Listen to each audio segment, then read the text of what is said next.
గురువునకు ఎప్పుడు స్థూల రూపమంటూ లేదా? ఇది ప్రశ్న.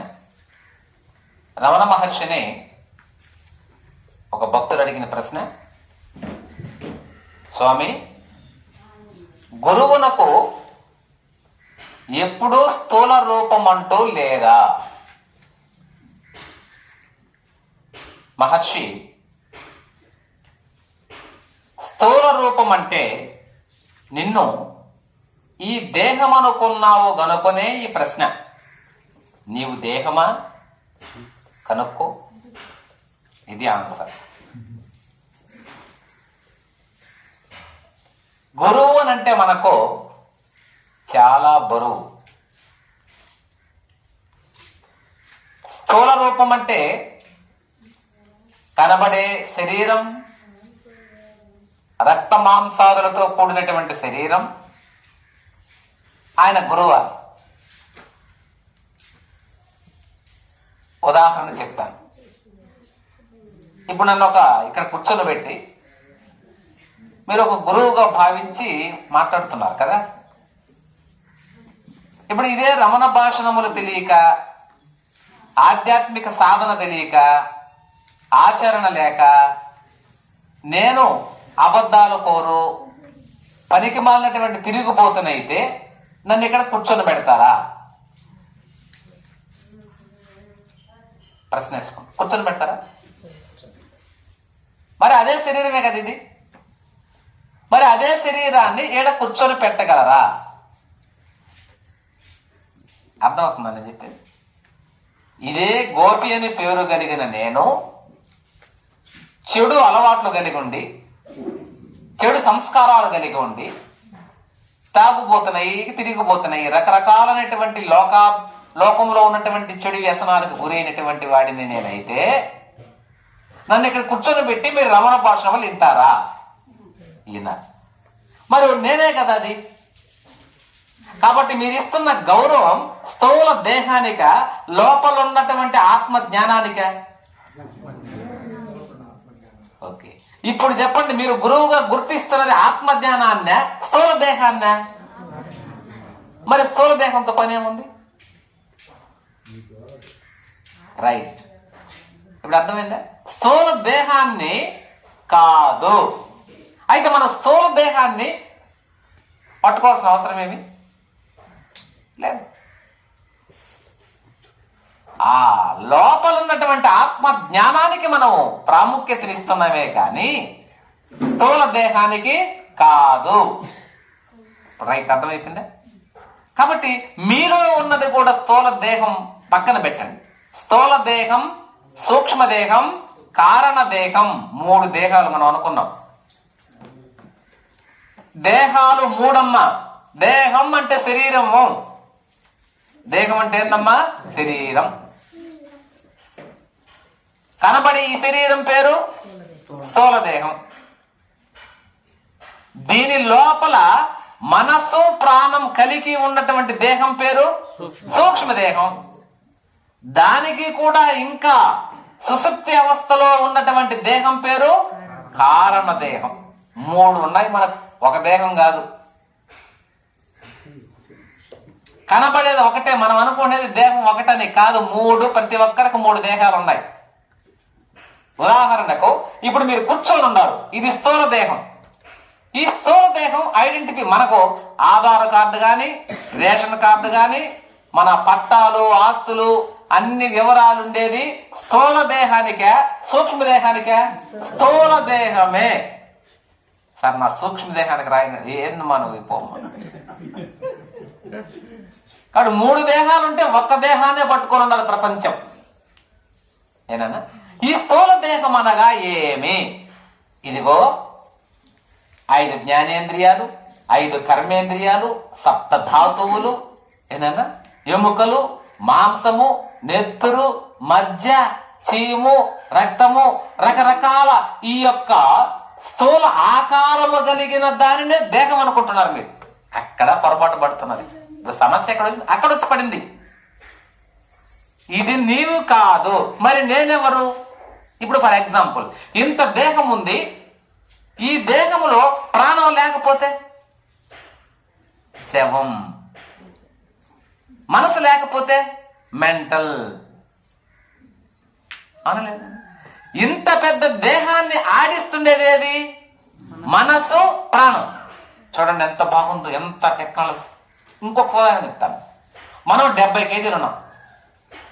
ఈ 70-80 కేజీల మనిషి ఏదో 2 కాళ్ళు పడిపోయి ఇరిగిపోయి పడిపోయినాడు అనుకోండి, వాడిని ఎత్తుకుని పోవాలంటే నువ్వు ఒక్కదాన్ని లేపగలవా?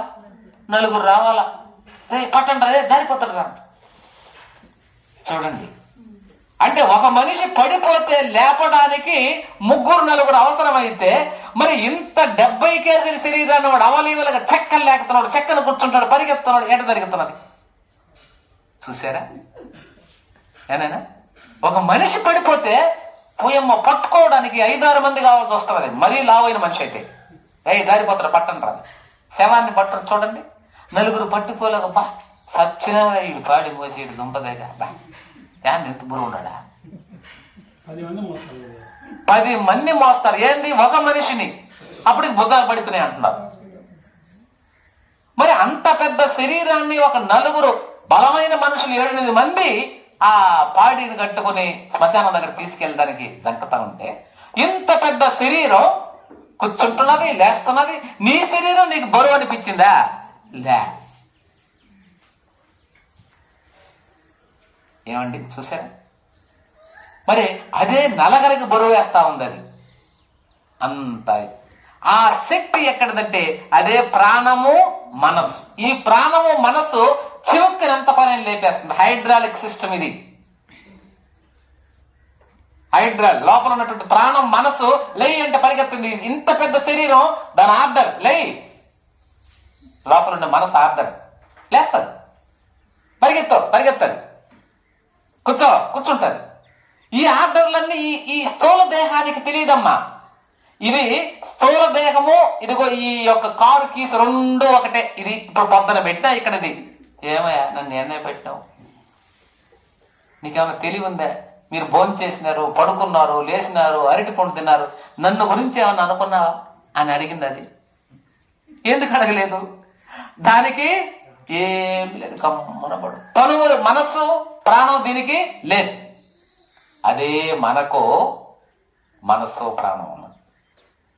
ఏమైనా ఈ మనస్సు, ప్రాణం పని చేస్తానే ఉంది. అందుకని భగవద్గీతలో పరమాత్మ చెప్పింది ఏమని? చాతుర్వర్ణం మయా సృష్ట గుణ కర్మ విభాగ సహో. అర్జున, నేనే సృష్టించాను. 4 వర్ణాలను సృష్టించిన. మనమేమనుకున్నాము? బ్రాహ్మణులు, వైశ్యులు, శూద్రుడు, క్షత్రియులు, వీళ్ళు అనుకుంటున్నాం మనం. కాదమ్మా, ఆయనకి ఆ క్యాస్ట్ ఫీలింగ్ లేదు. కృష్ణుడికి క్యాస్ట్ ఫీలింగ్ లేదు, మనకుంది. జ్ఞాని స్పష్టంగా ఒకటిగా బాగొట్టుకోండి. కుల మత భేదాలు ఎంతవరకు మనలో ఉంటే అంతవరకు ఆత్మజ్ఞానం కలుగదు. రాసి పెట్టుకోండి. నేను చెప్పడం కాదు, రమణ మహర్షి గొప్పలే. ఆయన యాదవులు, హరిజనులు ఇలాంటి వాళ్ళు తెచ్చింది. ఏం తెచ్చారయ్యా? గంజి తెచ్చారు. ఆయన పోయి అయిపోయింది. పరబ్రహ్మ స్వరూపం. వాళ్ళు చెప్పింది ఒకటి, మనకు అర్థమవుతున్నది ఒకటి. కృష్ణుడు చెప్పింది ఏంటి? 4 వర్ణములు ఏమిటివి? బ్రహ్మ అంటే ఎవరు? మనస్సు. నీ మనస్సే అన్నిటికీ కారణం. అర్థమవుతుందా? అది బ్రహ్మ. లోపలుండే మనస్సు బ్రాహ్మణ. లోపలుండే ప్రాణం క్షత్రియ. ప్రాణం అంటే క్షత్రియ. క్షత్రియ అంటే ఏం తెలుసా? రక్షించేవాడు, రాజు. ఏనాయనా? రాజు లేకపోతే రాజ్యం అలకలలో అయిపోతుంది. ఆయన ఎప్పుడు కోటని కాపాడాలి, రాజ్యాన్ని కాపాడాలి. అలా ప్రాణం రాజు మనకు. ఎందుకో తెలుసా? మనం పడుకున్నా, నిద్రపోయినా, కూర్చున్నా ఆ ప్రాణం గుండెకాయ డగడగ డగడగ కొట్టుకుంటూనే ఉండాలి. నువ్వు నిద్రపోయినా, నేను కూడా నిద్రపోతానని గుండె అనింది అనుకో, ఎత్తేనంట. ఎప్పుడు ఈ దేహాన్ని రక్షిస్తూ ఉంటుంది. ఏంది? ప్రాణం. ప్రాణం లేకపోతే మన కేర్ ఆఫ్ అడ్రస్ ఏది? శ్మశానం. అది అని చెప్పింది. ప్రాణం క్షత్రియుడు, ఎందుకంటే కాపాడుతూ ఉంటాడు శరీరాన్ని.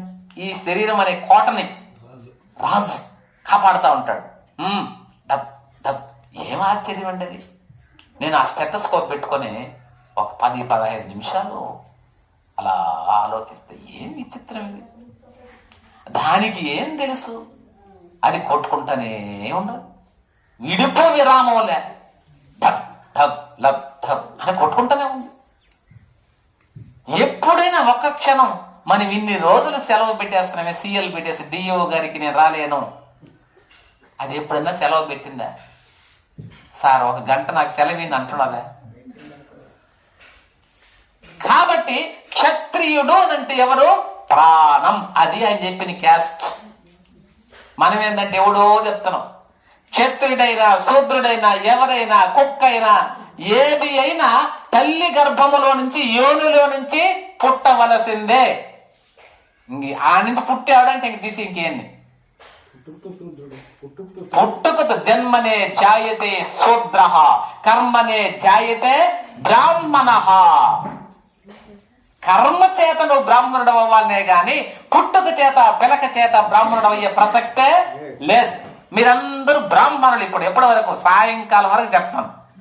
సాయంకాలం నేను చెప్పలేను.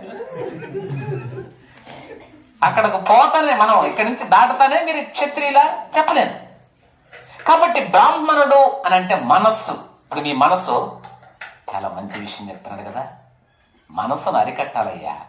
ఇప్పుడు మీరు ఎన్నదంతా పొద్దుటి నుంచి మనసుల గురించే. ఆ మనస్సు మర్దన చేయడమే బ్రాహ్మణుడు. నా మనసు ఏంటి? నా మనస్సు ఏం చెప్తున్నది? ఆలోచనలు వద్దు, శాంతంగా ఉన్నాం, ఏమి లేదు, అంత వెళ్ళిపోయేదే. మనం కూడా వెళ్ళిపోయే వాళ్ళమే. ఓ మనసా ఆర్భాటం ఎందుకు? కూర్చో, గమ్మన కూర్చో.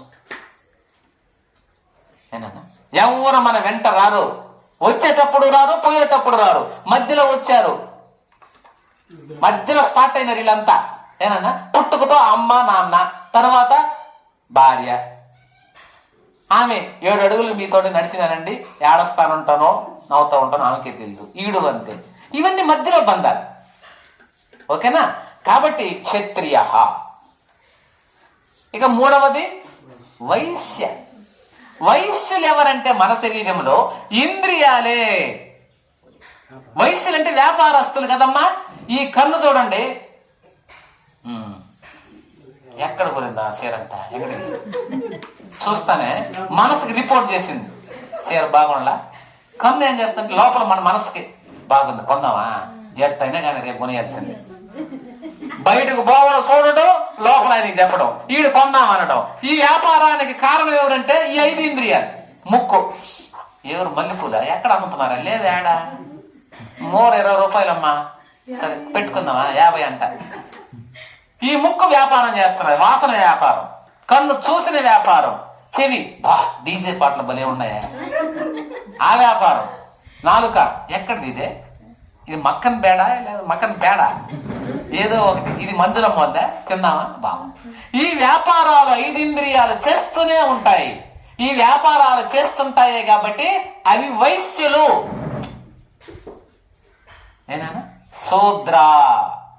ఈ 3 జాతుల వాళ్ళు ఉన్నారు చూడండి. మనసుకు, ప్రాణానికి, ఇంద్రియాలకు సేవ చేసే ఈ శరీరం, కర్మేంద్రియాలు. వీటికి ఈ జ్ఞానేంద్రియాలు ఉన్నారు వైశ్యులు. వీళ్ళ ముగ్గురికి ఆధారం మోపితోడంటే కర్మేంద్రియాలు లేదా శరీరం. వీళ్ళేం కాళ్ళు, పదరా లే, పొంగూరు పద, వస్తున్నాను స్వామి పద, ఇప్పుడైతే బండ్లు ఎప్పుడులే, నడువు, అదా రా, ఎత్తురా, ఎత్తుకుని వస్తున్నాను స్వామి, చెయ్యి. కర్మ చేయాలి వీళ్ళు. కర్మ చేస్తానే ఉండాలి. ఎప్పుడు ప్రాణం లోపల ఆర్డర్ వేస్తాడు మనసు. ఇంద్రియాలు చూసి మనసుకు చెప్తారు అధిపతికి, బ్రాహ్మణుడు పైన ఆ గోడు జామ పడవాలి కానీ కోసుకుంటారా అని ఇంద్రియం వైశ్యుడు చెప్పినాడు. ఎవరికి? బ్రాహ్మణుడికి. ఉండాల్సిన బలి ఉండదని ఈ బ్రాహ్మణుడు ఆర్డర్ వేస్తాడు. ఎవరికి? కింద ఉండే వాళ్ళకి. ఎవరు పోయి కోసరంటరా, పోయి కోసరండి, నాకు 10 నిమిషాలు ఏడు ఉండాలంటాడు. అంటే వీళ్ళు ముగ్గురు. ఇంద్రియం వ్యాపారం చేసింది, ఏనా? ఇక సూత్రుడు ఏం చేయాలా? కర్మ పరిగెత్తపోతే వీడి కర్మ పైన కొడతాడు, లేకపోతే ఓ జోటో ఏదో ఒకటి కొయ్యాలా. అర్థమైందేనా? ఈ దేహమే శూద్రుడు. ఈ విధంగా నలుగురు ఈ దేహములోనే ఉన్నారు. ఇది చాతుర్వర్ణం మయా సృష్ట గుణ కర్మ విభాగసు. నీలోనే ఉన్నారు అర్జున. ఇప్పుడు చెప్పండి, ఇది స్థూల దేహాన్ని గురించి చెప్తున్నా. ఏనా? ఈ దేహం ఎవరి స్వాధీనంలో ఉంది? సూక్ష్మ దేహం స్వాధీనంలో ఉంది. దీనంతటి ఇది ఏం చేయలేదు, గమ్మన కూర్చోండాల్సింది. దీని మాదిరిగా ఏం చేయలేదు, దేహానికి ఏమి తెలియదమ్మా. స్థూల దేహం ఏమీ లే, గమ్మన రాయా మనం ఒకటే. లోపలుండే మనస్సు ప్రాణం, ప్రాణంలో తేడా వచ్చినా ఏం చెమటలు పడుతున్నాయా? ప్రాణంలో తేడా. క్షత్రియుడు ఒక రావ డౌన్ అయినాడు, బీపీ. క్షత్రియుడు ఒక్క రావ డౌన్ అయితే మెల్లి ఎక్కువైనా ఇబ్బందే, తక్కువైనా ఇబ్బందే. వాడెవడు? క్షత్రియుడు. ఇక మనసు కూడా అంతే, ఆయన తక్కువైనా ఎక్కువైనా కోమా. క్షత్రియుడే ఉన్నాడు, మనసు లేడు. అర్థమైందా? వీళ్ళిద్దరు బ్యాలెన్స్ గా నడుపుతూ సూక్ష్మ దేహాన్ని నడుపుతుంటారు వాళ్ళిద్దరు. స్థూల దేహం నడుస్తా ఉంటది. Okay right. ఇప్పుడు రెండు శరీరాలు అర్థమైనాయా? రెండు దేహాలు అర్థమైనాయా? రెండు దేహాలు అర్థమైనాయా? స్థూల దేహం అర్థమైందా? సూక్ష్మదేహం అర్థమైందా? మరి కారణ దేహం ఏది? పడుకున్నాం. పడుకుంటానే ఇప్పుడు ఇంకా బాగా అర్థమవుతుంది. ఇప్పుడు వరకు మేలుకునేంత వరకు స్థూల దేహం పనిచేస్తా ఉంది. ఆశ్రమానికి పోయినాము, కూర్చున్నాము, స్వామి ఏదో చెప్పినట్టు విన్నాము, మిరపకాయ పులుసు బాగానే ఉంది, క్యాబేజ్ తారీ బాగానే ఉంది. అన్నిటికి మించి ఆ ముల్లంగా ఆకులు బాగా, పప్పులు బాగా వేసుకున్నారు కదా, రసంలో కొద్దిగా నూనె ఎక్కువ, మజ్జిగ ఇంక 2 రోజులు బాగున్నాం. ఇవన్నీ కూడా అనుకున్నాం. ఇది స్థూల దేహం. ఇదేనా స్థూల దేహం? స్థూల దేహం ఎప్పుడైతే పని చేసి చేసి సూక్ష్మదేహమే లోపల మనసు ఉందా, అదే అవస్థ. స్థూల దేహం పెద్ద కలిసిపోతు. ఇది రాయి. ఏనా? పడుకున్నావా అనిపించింది, పడుకున్నాం. పడుకుంటానే స్థూల దేహం గమ్మన పని, దానికి ఇంకేం చేయదు. ఏనా? ఎప్పుడైతే పడుకున్నావో, నువ్వు పడుకున్న తర్వాత నేను నడిచిపోయి జామ పండు తిన్నానంటావా? అనలేదు. ఇంకలే, స్థూల దేహం గమ్మన పడిపోయింది. ఎప్పుడైతే స్థూల దేహం గమ్మన పడుకునిందో, సూక్ష్మదేహం ఏదమ్మా? మనసే. ప్రాణం ఎప్పుడు ఉంటుంది కదా, ప్రాణం ఎప్పుడు అది ఎక్కడికి పోదు. ఈ సూక్ష్మదేహం అయిన మనసు ఏంద్ర పడుకునేది అప్పుడే కూడా ఏం లాభం లేదు ఇదే అనుకుంటూ అదేం చేస్తుంది తెలుసా? ఈ సూక్ష్మ మనసుకి ఎప్పుడు ఏదో ఒకటి ఉండాలమ్మా, ఉండకపోతే ఒప్పుకోదు అది. అందుకనే కదా రామకృష్ణ పరమహంస చెప్పిందే, మనసును దేంతో పోల్చాడు? మీరందరికి బాగా తెలుసు. అది కోతి. ఏం కోతి? కళ్ళు దాగిన కోతి. మళ్ళీ కళ్ళు దాగిన కోతికి తేలు పుట్టింది, మళ్ళీ దెయ్యం పట్టింది. మనాత్రం తరఫున ఇంకొకటి చెప్పను, మీకు మర్చిపోయినారు. నేను ఒకటి కొత్త కనిపెట్టి యాడ్ చేసిన, పిచ్చి పట్టింది. మెంటలు కూడా వచ్చిందంట దాన్ని. ఇది మంది, మనం యాడ్ చేసాం. ఆయన్ని పర్మిషన్ అడిగిన, సరే చెయ్యరా అన్నాడు ఆయన. స్వామి నేను కూడా ఇంకోటి చెప్తాను అంటే, ఏమిరా అన్నాడు. కోతే చెంచలం. ఏనా? కోతి చెంచలమైంది, అది గమ్మనుంది, మీరు చూడండి. అలా చెంచలమైన కోతికి తేలు కుట్టింది, తేలు కుట్టినటువంటి కోతికి దెయ్యం పట్టింది, తర్వాత కళ్ళు లాగింది. ఇంక చెప్పనే బల్లె. వీటన్నిటికి మించి మనం చెప్తున్న కోతికి మెంటలు కూడా వచ్చింది, పిచ్చి. ఇంకెలా ఉంటుంది అలా కోతి? ఈ మనసు అనే కోతి గమనుండదు కదా, ఏదో ఒకటి చేస్తుంటది. అది స్థూల దేహం ఎప్పుడైతే గమ్మగా పడుకోనిందో శవంలాగా, అది స్టార్ట్ అయింది. కళలు చూసారా?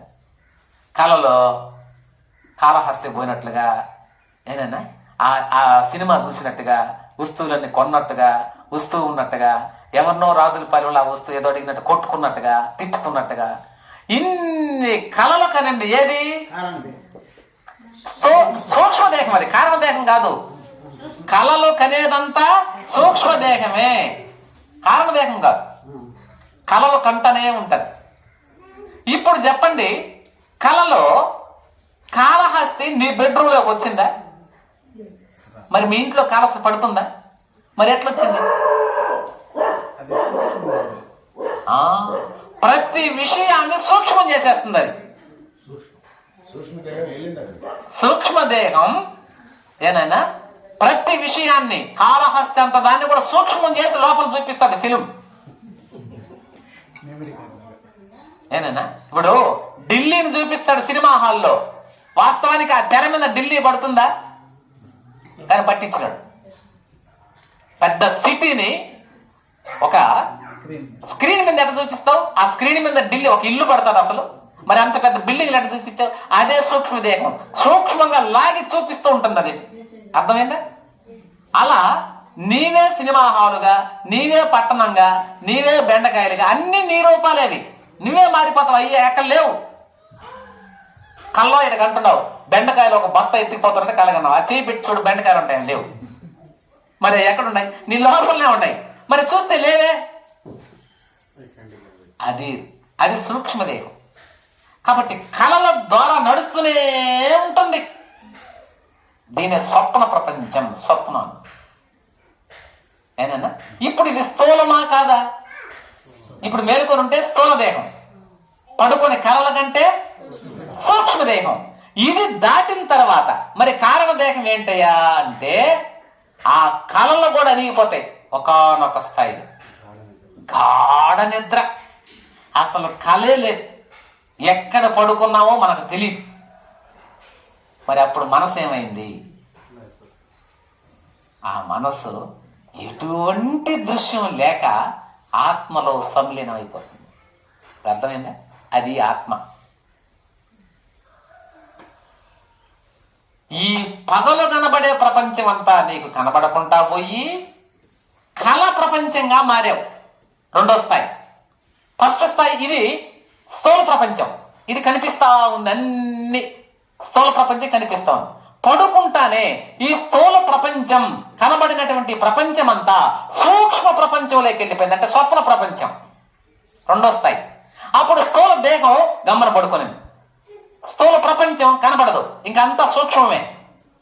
సూక్ష్మ దేహమైనటువంటి మనసు ప్రాణం కలిపి సూక్ష్మ ప్రపంచాన్ని చూసింది. దాన్నే స్వప్న ప్రపంచం అంటున్నాం.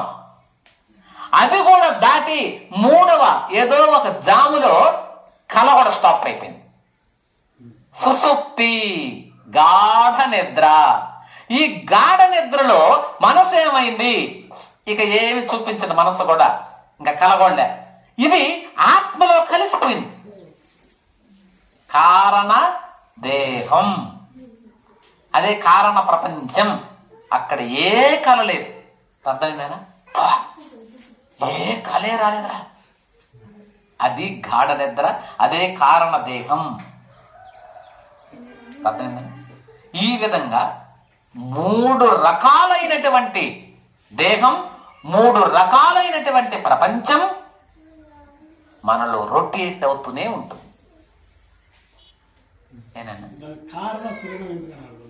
కారణ శరీరం అని ఎందుకన్నారంటే, మనం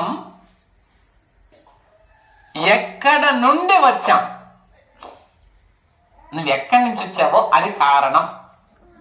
ఏమి చేస్తున్నావో కార్యం. ఇప్పుడు ఈ ఆశ్రమానికి రావడానికి గల కారణమేమి?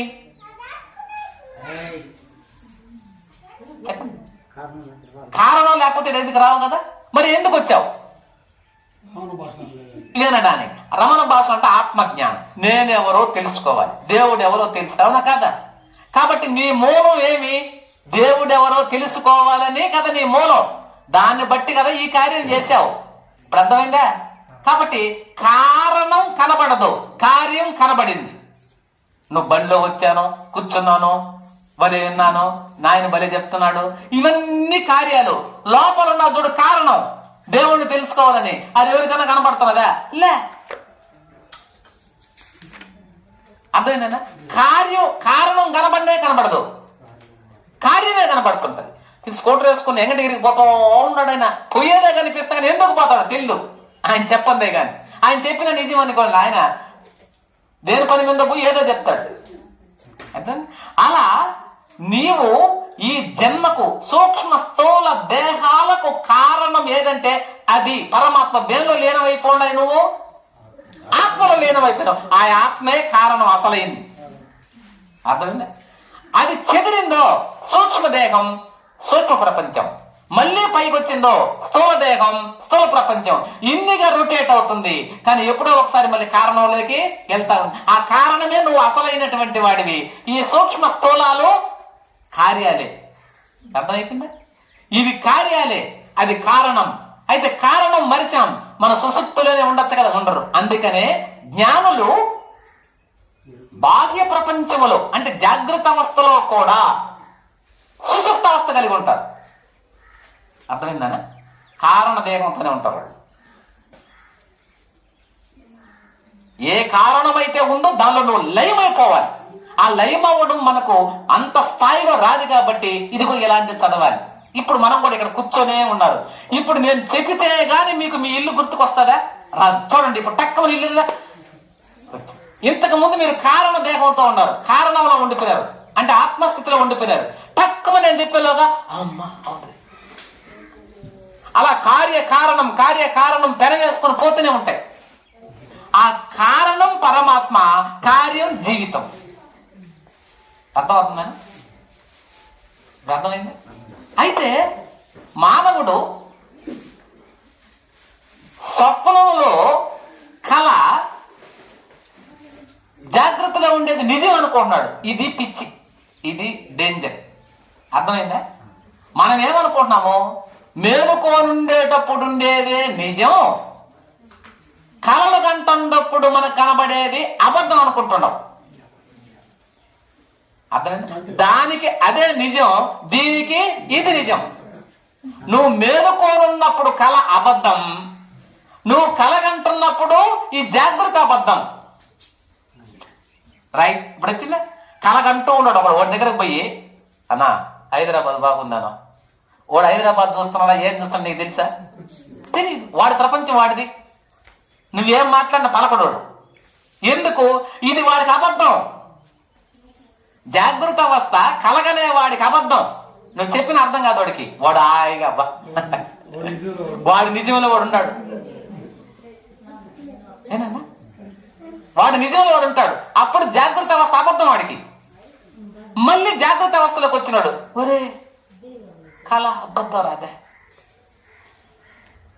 ఈ పగలులో ఉన్నావు కాబట్టి రాత్రి అబద్ధం. ఎందుకు? అది నీకు ఇప్పుడు రాత్రి కనబడిందా? వస్తుందని అనుకుంటున్నావే గాని ఇప్పుడు ఉందా? కాబట్టి పగలు ఉన్నప్పుడు రాత్రి ఉండదు, రాత్రి ఉన్నప్పుడు పగలు ఉండదు. అలా జాగ్రత్త ఉన్నప్పుడు స్వప్నం ఉండదు, స్వప్నం ఉన్నప్పుడు జాగ్రత్త ఉండదు. రైట్? అర్థమైందా? కాబట్టి జాగ్రత్త సత్యం, స్వప్నానికి స్వప్నమే సత్యం, కారణంలో ఉన్న వాడికి రెండు అసత్యం. ఎంత అద్భుతమైన విషయం ఇది. ఇది నువ్వు తెలుసుకుంటే కారణ శరీరంలో నీకేమీ తెలియదు. ఎక్కడికి పోయినాయో, ఎక్కడికి వెళ్ళాము, ఏమైపోయింది.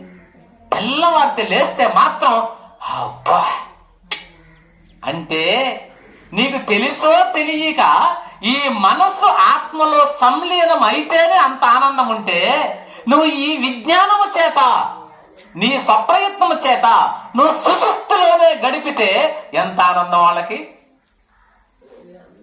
రమణ మహర్షి లాంటి మహాత్ములు, రామకృష్ణులు జాగ్రత్త అవస్థలోనే సుషుప్తిని పొందేవాళ్ళు. రైట్? ఈ జాగ్రత్త అవస్థలోనే సుషుప్తిని పొందుతారు అంటే వాళ్ళకి ఇదంతా అద్భుతమైన విషయం. అదే వేదాంతం. ఇది తెలిస్తే చాలు, మనం మరణ భయమే లేదు. మరణం ఎందుకు? ఎప్పుడైనా పోవాల్సిందే, సిద్ధం, రెడీ. ఇది వదులుతాం, మళ్ళీ ఇంకోటి వస్తుందిరా బాబు. రెడీమేడ్ బాడీ ఉందడా, ఎక్సలెంట్ గా ఇంకోటి మంచిది ఇస్తాడు ఆయన. మీకు సత్సంగాలు చేస్తుంటే వస్తుంది తప్పనిసరి. ఎందుకు ఇవ్వడు? ఏం అలా కూర్చొని అడగల మనం. మంచి బాడీ ఇవ్వాల్సిందే, తప్పదు. ఇవ్వమయ్యా, మళ్ళీ సాధన చేయాలి, మళ్ళీ నేను రామకృష్ణ ఆశ్రమంలో బదిలీ చేయాలా? నువ్వు అడగచ్చు. ఏమిరా నువ్వు ఉపయోగించుకున్న స్వామి ఎవిడెన్స్ ఇదిగో యూట్యూబ్ లో చూసుకు నువ్వే. నాన్న రైట్, నేను దీన్ని కంప్లీట్ చేస్తాను నాన్న. అరవబాకమ్మా. కాబట్టి నీవు దేహమా, ఇప్పుడు చెప్పండమ్మా, ఇంటా ఉన్నారా? దేహములు ఎన్నమ్మా? ఏమేమిటివి? స్థూల దేహం, సూక్ష్మదేహం, కారణదేహం. 3 దేహాలు మనకు. ఇప్పుడు మనం ఏ దేహంలో ఉన్నాం? కలలు కంటున్నప్పుడు ఏ దేహంలోకి వెళ్తాం? సుషుప్త అవస్థలో ఏ దేహానికి వెళ్తాం? అన్నిటికీ నీది అసలైన దేహం ఏది? ఆధార్ కార్డు దేనికి ఇవ్వాలా? మరి మిగిలిన దేహాలు 2 అసలైన దేహం కారణమైతే దాన్ని వదిలేసాం, స్థూలం పట్టుకొని ఉన్నాము. అసలైంది నీదేదంటే కారణం. రైట్. అలా స్వామి, అందుకని రమణ భగవానుడు చూడు నాన్న, అందుకనే కృష్ణ పరమాత్మ భగవద్గీతలో 9వ అధ్యాయములో 11వ శ్లోకం, అవజానంతి మామూఢా మానుషీం తనుమాశ్రితం పరం భావం అజానంతో మమ భూత మహేశ్వరం. అర్జున, నీకు చెప్తే అర్థం కాదయ్యా, నన్ను కూడా అవమానపరిచారు ఈ జనాలు, సామాన్యులు కాదు. ఏమిటి స్వామి? అవజానంతి మాం, మాం అంటే నన్ను, అవజానంతి తెలుసుకోలేకపోయినారయ్యా. నన్ను యాదవుడని, కృష్ణుడని, వాడని, యశోదమ్మ కొడుకని, గొల్లోడని ఇంత అవమానపరిచినారు. అవజానంతి నన్ను తెలుసుకోలేక ఉంటపోయారు. ఎవరు? మాం, నన్ను. ఎవరు? మూఢాం, మా ద్వాపర యుగంలో మా వాళ్ళే మూఢులు. అవజానంతి మా మూఢాం, నన్నే తెలుసుకోలేకుండా పోయారు. ఎందుకు తెలుసా? మానుషీం తనుమాశ్రితాం. మానుషీం మనిషి, తను శరీరం, ఆశ్రితం పొందాను కాబట్టి. నేను కూడా మానవ శరీరం ధరించి ఆ యుగంలో వచ్చాను కాబట్టి నన్ను కూడా వాళ్ళు మామూలు మనిషి అనుకొని గొల్లవాడని, పిల్లవాడని, ఏవేమో వాడని మొత్తం మీద నన్ను కూడా అవమానపరిచారు అర్జున. అవజానంతి మామూఢాం మానుషీం తనుమాశ్రితాం. మనిషి, మానుషీం అంటే మనిషి, తను అంటే శరీరం, ఆశ్రితం పొందాను కనుక అవజానంతి తెలుసుకోలేకపోయారు. ఎవరు వాళ్ళు? మూఢాం, మూఢులు. పరంభావం, పరమాత్ముడు నేను, పరంభావం, పరమాత్మ భావం కలిగిన నన్నే అజానంతో తెలుసుకోలేకుండా పోయారు. అంతేనా? అజానం, జ్ఞానం తెలుసుకున్నట్టు. అజానంతో మమ భూత మహేశ్వరం, మమ నా యొక్క భూత మహేశ్వరుడిని, అన్ని భూతములకు ఈశ్వరుడునైన నన్ను, భూత మహేశ్వరం అధిపతి, నియమిత, అన్ని భూతములు సకల చరాచర సృష్టికి అధిపతిని నేనుండి అది నాదే అయ్యుండి కూడా మమ భూతం మహేశ్వరం పరం భావం నజానంతి, పరం భావం నజానంతి మమ భూత మహేశ్వరం. అన్ని భూతములకు అధిపతి అయిన నన్నే వాళ్ళు తెలుసుకోలేకుండా పోయారయ్యా. ఇక నీళ్ళు అంటోడు నా ఇంకేందిరా అర్జున? మానవులు అలానే ఉంటారా? ఏనా? కాబట్టి మానవ దేహం పొందాను కాబట్టి నన్ను ఏమనుకున్నారు వాళ్ళు? యా మానవుడారా. చిన్నప్పుడు నేను కూడా మామూలు మీ పిల్ల ఏనా, ఇదిగో పులి అంటే అదిగో తోక అంటున్నాడు. వాడెవడో పిల్లిని చూసి నేను పులిని చూసిన పెద్ద బలి గాండ్రిస్తా ఉన్నానంట. పక్కన నేను కూడా చూసి తోక కూడా ఉండిందని నేను చూసినాను. అలా ఉంటుంది మానవ లోకం. ఆయన మనకెందే కృష్ణుడి గురించి ఎవరో ఒక చెప్పి, ఆయన గురించి నాకు చెప్పాకముంట. అడిగి పోయినప్పుడు ఆయన నన్ను అసలు నీళ్ళు బతికి ఆయన దిక్కు లేక నేను తెచ్చిపోస్తే కానీ బతకలే ఆయన. నేనే కదా సొరకాయలో బొర్రలో నీళ్ళు తెచ్చాను, పోసినాను, పడిపోయినాడు. లేచి లేవా నీకేం బాధలేదు. ఆయన పోయి దేవుడు అంటారు గమ్ముడియా, నేను లేకపోతే ఎప్పుడో చచ్చిపోండాలి ఆయన అంటే వాడు అడిగి పోయినాడు. ఏం చేయలేం ఆయనే, కానీ ఆయనకి తెలీదు. ఉదాహరణకు నన్ను గురించి ఒక వ్యక్తికి తెలుసు, లైట్ గా తెలుసు, ఆయనకి వాస్తవానికి తెలియదు. ఆయన ఒక అతనికి పరిచయం చేస్తున్నాడు, నాగలాపురంలో. సారు నేను ఒక పడకలో పడుకున్నా, ఆయన అవాక్ అయిపోయి. నేను ఎప్పుడూ పడుకోలే, ఆయనతో తెలుసు. సోషల్ టీచర్ ఆయన. ఏదో పేపర్లు దిద్దడానికి పోతాం అంతే. ఏదో సంవత్సరంలో ఒకసారి 10వ తరగతి పేపర్లు దిద్దడానికి పోతాం. అప్పుడు చూసినాడు ఆయన 10 రోజులు. సార్ల గురించి నాకు మీరు చెప్పాలనా? ఆయన నాకు చిన్నప్పటి నుంచి తెలుసు. నేను ఏమిరా గోపి అనేవాడిని, ఆయన కూడా ఏమని అనేవాడు. ఊరి నేను ఎప్పుడు అన్నాను, ఆయన నన్ను ఎప్పుడు పిలిచాడు, ఇన్ని చెప్తున్నాడు. చిన్న విషయం కాదులే అయింది. ఇంక మన మధ్యలో అంతమంది నేనేమనేది, తలకాయ చెప్తారు ఏ సార్ అంటున్నా. ఇంకా అవునా సార్ మీరు అప్పుడే తెలుసు, అప్పుడు నేను తెలిసి సార్కా ఆయన ఇంకేమో చెప్తాడు, నాన్ స్టాప్ పోతా ఉంటాడు. ఎట్నో మహానుభావుడు దయించి నేను ఆయన ఒక బ్రాందీ షాపులో కలిసినామని అల్ల. అది భయపడుతున్నాను, ఎందుకంటే ఆయనకి అలవాటుంది. కొంపల ముంచి ఇది ఆడ చెప్తాడేమో అనుకుంటున్నా. మహానుభావుడు రక్షించి ఆడ వరకు స్టార్ట్ చేస్తాను, వస్తాను సార్ అన్నా. ఇంకేమో చెప్తాడని. అలా ఉంటుంది మానవ సంబంధం. కాబట్టి కొద్దిగా తెలిస్తే దాన్ని బట్టి ప్రేమ చేస్తారు, తప్పది. ఒక మనిషి గుణగణాలను కనిపెట్టాలంటే కనీసం 1 సంవత్సరం అన్న ఉండాలి. అప్పుడు అర్థమవుతుంది ఈయన ఏమిటి. అలా కృష్ణ పరమాత్మను తెలుసుకోవడానికి ఆ సామాన్యులకు అర్థం కాల. పైగా పరమాత్ముడు ఆయన, ఆయన పరమాత్ముడు. అది అర్థం కాలేదయ్యా. అర్జునుడితో అంటున్నాడు పరంభావం మజానంతి. ఏనా నన్ను గురించి తెలుసుకోలేకున్నారు అర్జున, నన్ను మామూలుగా మనిషి అనుకున్నారా, ఏం చేద్దాం. అలా ఇక్కడ పరమాత్మ గురువు స్థూల దేహం అని భావించే వాళ్ళు కూడా అంతేనయ్యా. ఆయన లోపల ఉన్నటువంటి సత్యం ఏమిటో పట్టుకోలేరురా.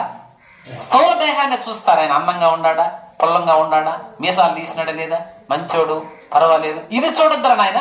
లోపల ఉన్న జ్ఞానం గురువు ఏనా అని కృష్ణ పరమాత్మ చెప్తున్నాడు. మానుషాకృతినున్న నన్ను నా పరతత్వం ఎరుగగా నేరక మానవునిగానే భావించేవారు మూఢులు. చూసారా, అజ్ఞానులు, అజ్ఞాన మోహితులు అని అంటున్నాడు శ్రీకృష్ణ పరమాత్మ. అది అని చాలా చక్కగా గురువునికి ఎప్పుడు స్థూల రూపం అంటూ లేదా అనే విషయాన్ని గురించి చెబుతున్నాడు. ఆ అవిద్యను నివారించుకొనకే గురువు వచ్చే. గురువు యొక్క పని ఏమి? తాంబూలాలు, గురుదక్షిణలు ఇవన్నీ కాదు. ఒకే ఒక మనందరి మధ్య సంబంధం ఏంటి? ఒకటే. ఏందనైనా జ్ఞాన సముపార్జన. మన సంబంధం అదే ఉండాలి, ఇంకేరేటు ఉండకూడదు మరి. అందుకని వేరే విషయాలు ఏమైనా ఉంటే కట్ అవ్వాలి. ఇవన్నీ పెంచి పోషించుకోకూడదు మనం. ఏనా అర్థమైంది? అవన్నీ కట్ చేయి. మాకేముండాయి, మీకేముండాయి, తెచ్చిస్తాము, లేకపోతే అది ఇస్తాము, ఇది ఇద్దాము, లేదా గురువు గారు పాపం కష్టాలు ఉండడానికి ఒక 10 రూపాయలు అప్పు ఇద్దాము, లేదా ఆయన దగ్గర మనం ఇవన్నీ నెగ్లెక్ట్ అయి ఉండకూడదు. కట్ చేయాలి. అవన్నీ అసలు ఏముండాలి మన బంధం? జ్ఞాన బంధం. నాకు తెలుసుంటే మీకు తెలుసుకోవాలి, మీకు తెలిసిండేది కూడా నేను నేర్చుకోవాలి. ఎందమ్మా పుల్లకూర, తీయకూర తెలిసింది. కాబట్టి ఈ కూరను పరస్పరం మార్చుకోవాలి. మీరు కూడా జ్ఞానం ఉంటుంది, దాని ఉంటే నేను స్వీకరించాలి. అలా తాయుమాన వారు అన్నట్లు అడవి జింకను పట్టుకొనడానికి మచ్చిక జింకను చూపి వంచేటట్లు అజ్ఞానవిష్టమైన దేహాత్మ బుద్ధిని తుడిచివేయడానికి మానవ రూపంతో గురువు సాక్షాత్కరిస్తాడు. ఏనా ఒక అడవి జింకను పట్టుకోవాలంటే ఏం చేస్తారంటే, మచ్చిక చేసి పెంచబడుతున్న ఒక జింకను ఆ అడవిలోకి తీసుకెళ్తారు. ఆ జింకను చూపి దానితో సహవాసం చేసినట్టుగా చేస్తారు. ఆ తర్వాత ఆ అడవి జింకను గమ్మత్తుగా వలేసి పట్టేస్తారు. అది పాపం మన జింకేలే అది వస్తుంది దీని సహవాసం కొరకు. ఈ మచ్చిక చేసిన జింక, దీనికి 2 తెలివిలు ఉంటాయి, డబల్ గా మాట్లాడుతుంది ఇది. ఎందుకంటే ఇది మనిషి చెప్పే మాటలు కూడా వింటుంటారు. ఏనా మన మచ్చిక చేసిన కుక్కలు వేరు, మచ్చిక చేయని కుక్కలు వేరు. ఇది దా అంటే ఇది వస్తుంది, అయి రావు. ఏనా అలా మచ్చిక చేసిన జింకను వదిలి అడవి జింకను దానితో సహవాసం మాదిరిగా చేయించి ఆ 2టిని పట్టుకుని వచ్చేస్తారు. 2టిని మచ్చిక చేసుకుంటారు మళ్ళీ. అలా అడవి జింకను పట్టుకోవడానికి ఈ మచ్చిక చేసిన జింకను, సాగుడు జింకను పంపించి ఎలా పట్టుకుంటారో అలా అడవి అనే సంసారం అనే అడవిలో ఉన్నటువంటి ఈ మానవాళిని ఉద్ధరించడానికి మచ్చిక చేసిన జింకలాగా గురు రూపములో ఆయన వస్తాడు. వీళ్ళందరికి వలబన్ని ఏదో మంచి మంచి మాటలు చెప్పి అదే మనం చేస్తున్న పని. బోరు కలగకుండా మీకు మంచి భోజనం పెడతాం రండి, అరటి పండు ఇస్తాము, హాయిగా అప్పుడప్పుడు టీ ఇస్తాము రండి, ఆశ్రమం బాగుంటుంది, ఇవన్నీ ఏంది మచ్చిక. అలా మరిపి మీరు మామూలు జింకలు అయిపోయిన తర్వాత మళ్ళీ ఇవన్నీ తీసేస్తాం. అవన్నీ ఏమి లేవు. మనం ఆడేదంతా డూప్లికేట్ గేమ్. ఈ మచ్చిక అయిపోయినారో ఇంకా అసలు మేము ఏం పట్టించుకోం, ఏం పండు లేదు, మీరడికి తీసుకోతుంది పండు ఉంటే ఒకటి, మళ్ళీ ఫస్ట్ ఇచ్చటం పండిరా సారా పండి. అలా మచ్చిక చేస్తాం, చేసి మీరు మరిగిపోయినారంటే ఇంకో ఏనా. అలా ఈ తాగుబోతలు చూసారా, మొట్టమొదట తాగని వాడికి ఈడి డబ్బు పెట్టుకొని ఇస్తాడు. నా దగ్గర ఉన్నది ఇవే. 10 రోజులు వీడికి బాగా మరిపిన తర్వాత వాడు నిలవడు, అసలు వీడి ఇంక తీడు, ఇంక డబ్బు తీసా వాడే మొత్తం. నువ్వు రానా, ఎంత 1000 రూపాయలు తెస్తున్నాం రా, అదేరా నాకు కావాల్సింది కూడా. వీడు పెట్టింది 10 రోజులే, వాడు 10 సంవత్సరాలు. ఇంకా ఇది మచ్చిక చేసుకోవడం. గురువులు కూడా అందుకొస్తారయ్యా. వాళ్ళు కూడా ఈ సంసార పంకజములో, సంసారములో ఉన్నటువంటి అడవిలో ఉన్నటువంటి జింకలను మచ్చిక చేత పట్టి వాళ్ళని యువతలు తోసేసి వాళ్ళ ఈ యొక్క ఆనందధామం పిచ్చి ఆటలో ఉంటే అందరూ ఆనందపడతారయ్యా. అందుకని వచ్చేది గురువే, గురువు అని ఆ యొక్క దేహాత్మ బుద్ధిని తుడిచివేయడానికి గురువు వస్తాడు. ఆయన గురు ఏనన్నా ఈ జ్ఞానాన్ని నింపడానికి మానవ రూపముతో గురువు సాక్షాత్కరిస్తాడు. వాడు అసలైన గురువయ్యా అని గురువునికి ఎప్పుడు స్థూల రూపం అంటూ లేదా అన్న ప్రశ్నకు రమణ మహర్షి చాలా చక్కటి సమాధానం